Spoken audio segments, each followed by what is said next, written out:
Le dessin me permet de mettre en scène l'image qui m'obsède.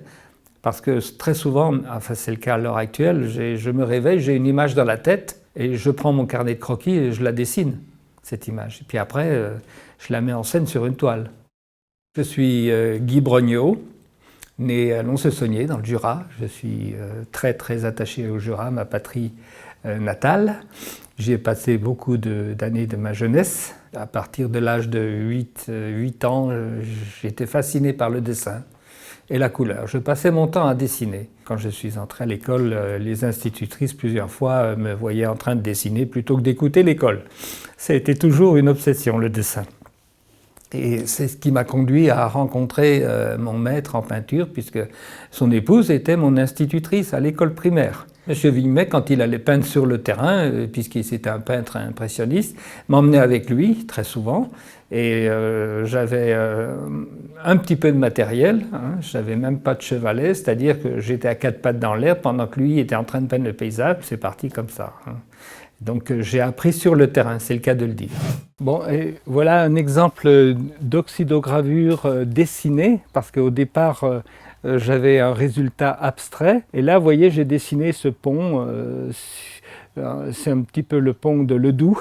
J'étais surtout attiré par la lumière.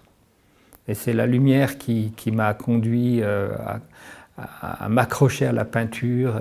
Alors la lumière jurassienne, elle est originale dans le sens où elle a parfois des petits côtés méditerranéens, parfois des petits côtés nordiques.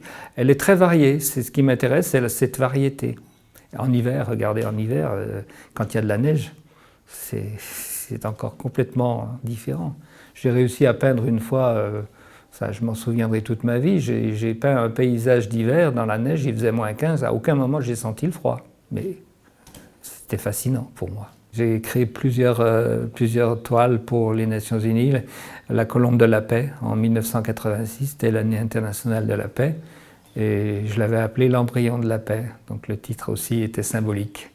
Je voulais vous parler de l'oxydo, ce que j'ai appelé l'oxydo 3D, c'est-à-dire ma peinture à l'huile sur l'oxydogravure. En voilà un bel exemple, c'est la dernière réalisation que j'ai faite. Donc la feuille d'oxydogravure a été collée sur la toile. Mon évolution, elle est surtout liée à ma passion. Et ce que j'ai retiré de ma passion, c'est tout le travail que j'ai accompli. Par exemple, j'ai mis au point cette technique qu'on appelle l'oxydogravure, parce que ça me fascinait de créer une gravure naturelle. Quand j'en ai parlé à un ami chimiste, en lui disant comment est-ce que je peux faire pour pouvoir conserver une feuille de papier dehors, de manière à ce qu'elle reçoive l'empreinte d'objets rouillés ou oxydés, il m'a dit, elle ne va pas durer longtemps, mais je vais essayer de te mettre au point un produit. Et cet ami chimiste m'a mis au point un produit qui permet au papier de résister 6 mois dehors. Je vous présente mes deux techniques de vitraux. Celui-ci, c'est la dalle de verre. C'est un vitrail, si je puis dire, d'exposition. L'autre technique, c'est la feuille de verre. Ici, vous avez une baie coulissante. J'ai aussi une autre activité artistique qui est le vitrail. Alors, il y a une correspondance entre le vitrail et la peinture à l'huile. Et ça m'a permis de réaliser quelque chose de fondamental que j'exploite maintenant en peinture. Je dessine mes toiles comme je dessine un vitrail à partir du nombre d'or. Ce qui me permet de mettre en scène des images d'une façon équilibrée. Et comme on dit, les belles formes appellent les belles couleurs.